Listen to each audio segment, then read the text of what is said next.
ب3 تكات بس هاخلّيكِ تعملي الزبادي متماسك وحلو أوي، أوي، أوي، وأحلى كمان من اللي بنجيبه من برّه، وأحلى وأنضف، وهتوفّري كتير جدًا، جدًا، جدًا. علبة الزبادي دلوقتي سعرها من 8 ل10 جنيه، فإحنا هنعمل أوفر وأنضف وأحلى بكتير جدًا من بتاع برّه. وهاقول لِك إزاي كمان تعمليه بصوص الفراولة للأطفال اللي بتحبه، وإزاي نعمله سادة. شايفين القشطة، شايفين الحلاوة، بصراحة زبادي حلو أوي، أوي يا جماعة، وطريقته مضمونة وناجحة جدًا، جدًا.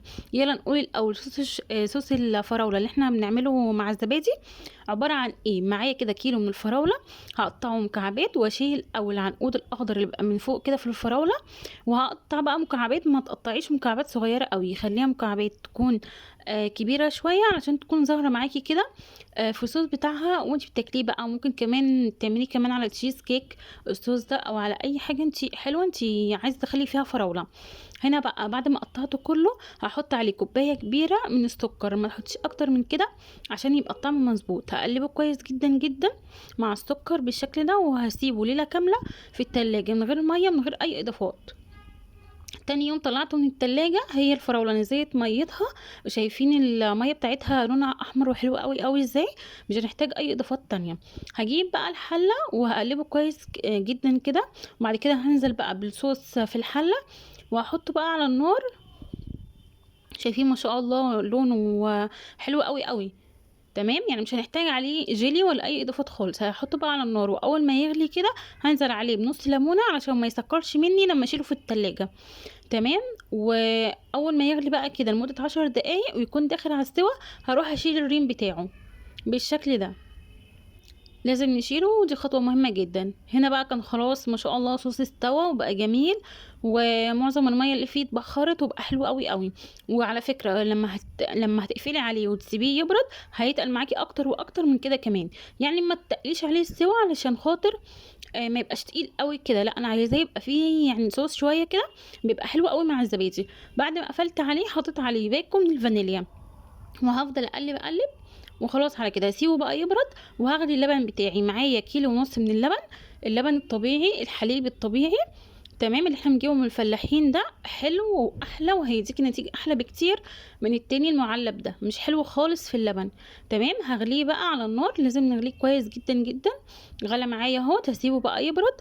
واول ما يبرد هختبر كده درجه الحراره بتاعته، يعني عايزينها تبقى زي رضعه البيبي كده، او زي دمعه العين. بعد كده هاخد القشطه بتاعته واخد منه حوالي نص كوبايه.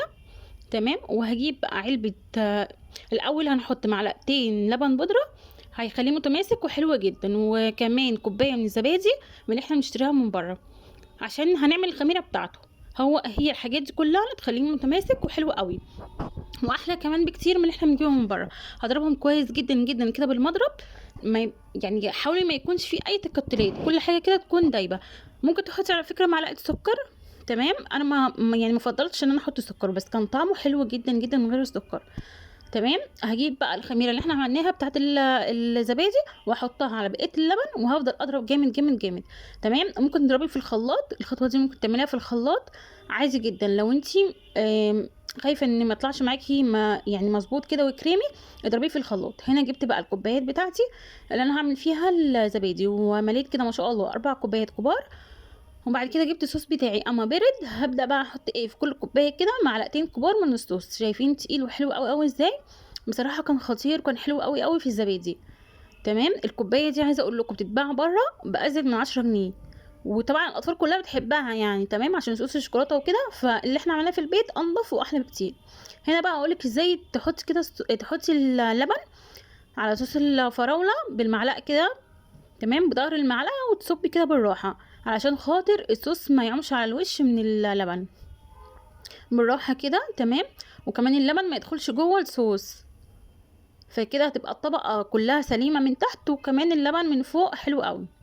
هنا فاض معايا كمان، جبت طبقين كمان. تمام، بالشكل دوت ما شاء الله الله اكبر، كيلو ونص عملوا معايا 10 كوبايات كبار، يعني اللي انا عاملاه الكوبايه كبيره جدا يعني. هنا بقى نحط في الصينيه الالومنيوم اللي انا هدخلها الفرن، او اللي احط فيها الميه معلقه كده من الخل عشان بس ما تسوديش، واحط بقى ميه دافيه كده، واكون مسخنه الفرن 5 دقايق وطفياه.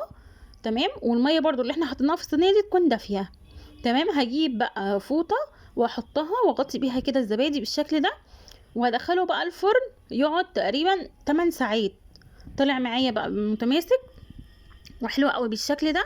شايفين ما شاء الله؟ يعني انا بقلب كده الكوبايه ما بتقعش خالص منها ولا نقطه ميه. هنا بقى هرص معاك واقدمه. بصراحه كان خطير. بص الكوبايه ما شاء الله متماسكه قوي قوي ازاي، اوفر وانضف واحلى بكتير من اللي بنجيبه من بره.